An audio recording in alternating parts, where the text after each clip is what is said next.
मोतिहारी जिले के चित्रांश समाज के लोग उस समय आग बबूला व आक्रोशित हो गए जब उन्होंने सोशल मीडिया पे भाजपा विधायक पवन जायसवाल की उस बयान को देखा व सुना जिसमें उन्होंने एक निजी यूट्यूब चैनल को दिए गए बयान में चित्रांश समाज के देवता पर आपत्तिजनक टिप्पणी की थी और उनके कुल देवता चित्रगुप्त को कमज़ोर देवता बताया था। विधायक पवन जायसवाल का ये बयान सोशल मीडिया पर जमकर वायरल हुआ और इसको लेकर चित्रांश यानी कि लाला समाज के लोग आक्रोशित हो गए। वह एक जुलूस की शक्ल में शहर के गांधी चौक पर पहुंचे और विधायक के खिलाफ जमकर नारेबाजी की और हंगामा करने के बाद उनका पुतला दहन किया और जमकर नारेबाजी भी की। विधायक पवन जायसवाल के इस कारनामे से चित्रांश समाज का अच्छा खासा नाराज थे। आक्रोशित लोगों का साफ कहना था कि विधायक पवन जायसवाल ने उनके कुल देवता का अपमान किया है और उन्हें एक कमज़ोर देवता बताया है। हम और हमारा समाज कहीं भी किसी से कमज़ोर नहीं है, ईंट का जवाब पत्थर से देना जानते हैं और अगर विधायक पवन जायसवाल जल्द से जल्द हमारे समाज से माफ़ी मांग ले, नहीं तो चंपारण के 12 सीट पर चित्रांश समाज भाजपा को वोट नहीं करेगा और उन्हें सबक सिखाएगा। ऐसे में भाजपा की कोर वोटर लाला यानी कि चित्रांश समाज अब खासा नाराज चल रहे हैं। राहुल गांधी की वोटर अधिकार यात्रा पूर्वी चंपारण जिले के ढाका विधानसभा से ही शुरू हुई थी। बड़ी संख्या में लोग भाग लिए थे, जिसको लेकर भाजपा की बढ़ती समस्या के बाद एक और एमएलए की विवादित बयान को लेकर समस्या सामने में आ गई है। मोतिहारी से अरविंद कुमार की रिपोर्ट। ढाका विधानसभा के विधायक पवन जायसवाल ने विगत दिनों जिस प्रकार की चित्रगुप्त भगवान की ऊपर अपनी तल्ख टिप्पणी की है, सबसे पहले उसकी घोर निंदा करता हूँ।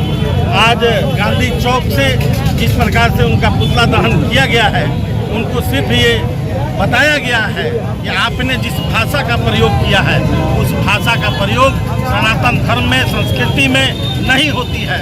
जात पात को बांट करके राजनीति करने की दिशा में बढ़ाया हुआ ये आपका कदम है। आप चुनाव हार रहे हैं, अब अगड़ा पिछड़ा करके आप चुनाव को बेतरनी पार करना चाहते हैं तो आप अपनी राजनीति करिए, हमको कोई दिक्कत नहीं है। लेकिन अगर हमारे आराध्य देव के ऊपर किसी भी प्रकार की टीका टिप्पणी आप करेंगे तो आपको ईंट का जवाब पत्थर से दिया जाएगा।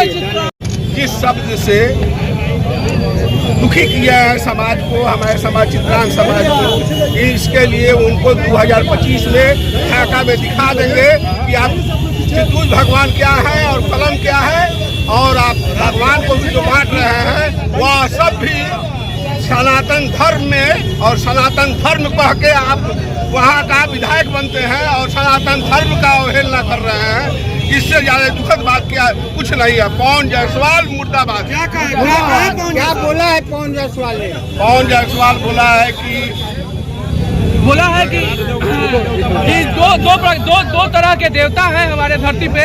कुछ लोग जो है मजबूत देवता को पूजते हैं जिसमें दुर्गा माता और हनुमान जी को पूजते हैं, और कुछ लोग जो है कमजोर भगवान को पूजते हैं जिसमें चित्रगुप्त भगवान के पास, जिनके पास कोई हथियार नहीं है, कलम है, उनको काय समाज पूजता है। हम लोग उनका विरोध प्रदर्शन कर रहे हैं और इस बार 2025 के विधानसभा चुनाव में पवन जायसवाल को एक करारी हार का सामना करना पड़ेगा और काय समाज इसका बिगुल चंपारण की सत्याग्रह की धरती से बजा चुका है। क्या नाम हुआ? मेरा नाम युग हो गया।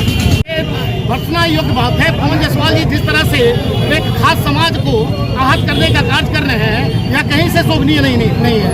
हमें लगता है कि उनकी राजनीतिक जमीन पैर तले खिसक रही है, जिसकी वजह से वो जातियों का सहारा ले रहे हैं, आस्था पर जो है तो प्रहार कर रहे हैं। तो कहीं न कहीं पवन जायसवाल, हमको लगता है कि वो हार के करीब है, उनको इस बात का एहसास हो चुका है और ऐसे में उन्होंने जिस वंशज को छुआ है, ये इतिहास साक्षी है कि इस वंशज ने शुरू से ही जिसका साथ दिया है उसको बहुत ऊपर तक पहुंचाया है, और जिसका साथ नहीं दिया है, जिसके हाथ से साथ अपना खींच लिया है, उस आदमी को जो है पतन के रास्ते पर जाना निश्चित है। और पवन जायसवाल जी अपने पतन की राह चिकनी कर चुके हैं और उनका जो है तो निश्चित है कि वो उनकी राजनीति गर्त में जाएगी। क्या है?